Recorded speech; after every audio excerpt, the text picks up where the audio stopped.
જો તમે વિજ્ઞાન શિક્ષક હો તો તમારા માટે આ વિડીયો ખૂબ જ ઉપયોગી સાબિત થઈ શકે એમ છે. વિજ્ઞાન શિક્ષકોને ભણાવવા માટે ઘણી વખત ડિજિટલ બોર્ડ ઉપર 3D મોડેલની જરૂર પડે. 3D મોડેલ હોય એટલું જ નહીં, પણ ઇન્ટરેક્ટિવ હોય, એટલે કે એને તમે 360 ડિગ્રીએ રોટેટ કરી અને એને સમજાવી શકો વિદ્યાર્થીઓને, જેથી વિદ્યાર્થીઓ જે છે એના કન્સેપ્ટ વધુ સારી રીતે ક્લિયર કરી શકે. તો મિત્રો, આ મોડેલમાં હૃદય પણ આ રીતે હોઈ શકે માનવનું, અને આ 3D મોડેલની વિશેષતા એ છે કે તમે આ રીતે એને ફેરવીને વિદ્યાર્થીને એના દરેક ભાગો બતાવી શકો છો. કર્ણક, શેપક, ત્રિદલ વાલ, દ્વિદલ વાલ, અને આ જો વર્કિંગ છે મોડેલ પાછું, અને ઉપર નીચે ફેરવી અને આ રીતે તમે એના બધા ભાગો જે છે એ બતાવી શકો એમ છો. એટલે વિદ્યાર્થીને આ જે કન્સેપ્ટ છે વધુ સારી રીતે ક્લિયર થઈ શકે એમ છે. બીજા પણ આવા મોડેલ છે, નમૂનારૂપ હું તમને બતાવું. જો અહીંયા આગળ હાથની રચના છે, એમાં તમે ધમની શીરા બતાવી શકો છો, એના માસલ રચના એની બતાવી શકો છો. મિત્રો, આ વનસ્પતિ કોષ છે, આ વનસ્પતિ કોષને આ રીતે તમે ફેરવી અને એના અંગો બતાવી શકો છો. એટલું જ નહીં, આ પ્રાણી કોષ છે તો એ પણ તમે બતાવી શકો છો. હું અહીંયા આગળ તમને થોડાક નમૂનારૂપ મોડેલ બતાવું છું ખાલી. આ સિવાય પણ ઘણા છે, તમે મેળવી શકો છો.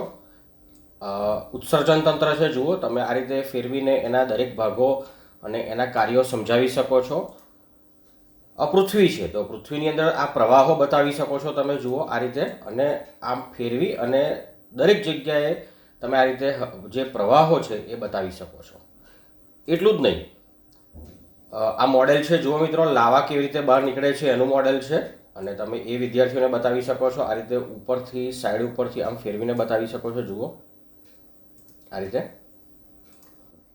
જે માઇક્રોસ્કોપ છે, માઇક્રોસ્કોપની રચના પણ તમે આ રીતે બતાવી શકો છો ફેરવીને. અને આ સિવાય ઘણા બધા મોડેલ છે, ફિઝિક્સ, કેમેસ્ટ્રી, બાયોલોજી, અને એ સિવાય પણ. તો ચાલો મિત્રો જોઈએ કે આ મોડેલ તમે કેવી રીતે પ્રાપ્ત કરી શકો. આ માટે સૌથી પહેલાં હું મારું પાવર પોઈન્ટ છે એને ઓપન કરું છું, અને એમાં હું બ્લેન્ક પ્રેઝન્ટેશન પસંદ કરું છું. એટલે મારું પ્રેઝન્ટેશન ઓપન થઈ જશે મિત્રો, અને હું ડિલીટ કરી દઉં છું. હવે મારે આની અંદર 3D મોડેલ લાવવું છે, જેથી હું એનો ઉપયોગ કરી શકું. તો હું સૌથી પહેલાં અહીંયા આગળ ઇન્સર્ટમાં જઈશ. ઇન્સર્ટમાંથી અહીં તમે જોઈ શકો છો 3D મોડેલ્સ છે. હું એની પર ક્લિક કરીશ, આ 3D મોડેલ પર, અને એમાંય સ્ટોક 3D મોડેલ્સ છે, હું એની પર ક્લિક કરવાનો છું. એટલે જુઓ, મોડેલ્સ ઓપન થાય છે. હવે તમારી કેટેગરી અનુસાર અથવા તો તમારી જરૂરિયાત અનુસાર તમે આમાંથી મોડેલ પસંદ કરી શકો છો.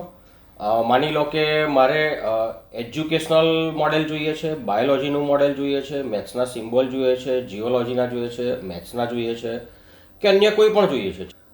ચાલો આમાંથી હું એકાદ ઓપન કરું. એનિમેટેડમાં જાઉં છું, એજ્યુકેશનલ મોડેલ મેં પસંદ કરે છે. આમાંથી એક હું પસંદ કરું છું. માની લો કે આ હ્યુમન હાર્ટ પસંદ કરું છું, અને હવે હું આની અંદર ઇન્સર્ટ કરું છું. મોડેલ ઇન્સર્ટ થઈ ગયું છે મિત્રો. હવે તમારે આનો ઉપયોગ કેવી રીતે કરવાનો છે, આની પર એક ક્લિક કરવાની છે, એટલે આ રોટેશન માટેના સિમ્બોલ આવે છે.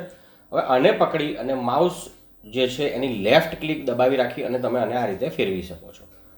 એટલું જ નહીં, અહીંયા આગળ તમારી પાસે એના રેડીમેડ પ્રિવ્યૂ પણ છે. અહીંયા આગળ તમે આગળ 3D મોડેલ પર ક્લિક કરશો મિત્રો, અહીંયા 3D મોડેલ પર જુઓ તો તમારી પાસે અહીંયા આગળ એના વ્યૂઝ છે જુદા જુદા. તમે આ રીતે એનો પણ ઉપયોગ કરી શકો છો આ રીતે.